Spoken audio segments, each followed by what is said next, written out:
La nonne donna naissance à un fils en secret, par une nuit pluvieuse. Berçant le nourrisson, elle entendit le père frapper à la porte. Elle cacha précipitamment le bébé. La nonne ouvrit la porte et demanda qui c'était. Le père lui annonça qu'un inconnu la cherchait. La nonne trembla de terreur à cette nouvelle, comprenant qu'il s'agissait de l'homme venu la chercher. Heureusement, le visiteur n'était qu'un livreur. Mais lorsqu'elle ouvrit le paquet, la nonne hurla, c'était une lettre de la personne qu'elle redoutait le plus. Tu as 48 heures pour fuir. Je viendrai te chercher. L'homme ignorait tout du nourrisson. La nonne n'eut donc d'autre choix que de cacher l'enfant. Lorsque la pluie cessa, elle sortit dans la rue, cherchant un foyer aimant pour le bébé. Chaque pas était une épreuve. Lorsqu'elle rencontra enfin une femme au grand cœur, la nonne lui confia douloureusement son enfant. Le cœur serré de douleur, elle rangea précipitamment ses affaires dans sa chambre. La douleur la paralysa. Pourtant, elle refusait de retourner dans son ancien enfer. Le lendemain matin, la religieuse se sentit un peu mieux. Elle avala des analgésiques, déterminée à partir au plus vite. Sans le sou et accablée de chagrin, elle vola de l'argent dans le tronc. Soudain, une main se posa sur son épaule. La femme demanda à la religieuse de tenir son bébé afin qu'elle puisse faire un don à l'église. L'enfant cessa de pleurer dans les bras de sa mère.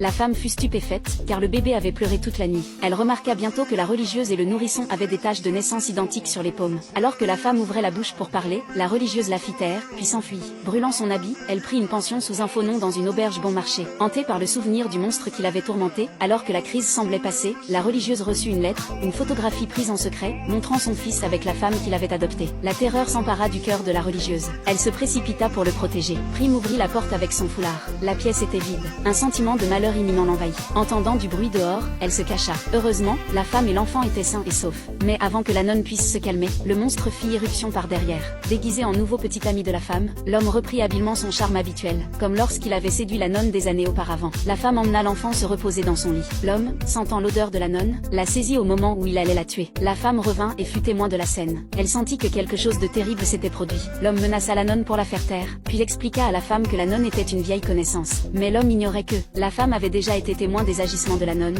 comprit immédiatement ce qu'elle impliquait. Ensemble, ils enfermèrent l'homme dans le placard. Il s'avéra que la femme avait tout surveillé grâce à une caméra installée dans le salon, lui permettant de retour à temps. Finalement, la police a emmené l'homme. La femme a invité la religieuse à vivre avec elle et son fils. La religieuse a enfin trouvé la paix.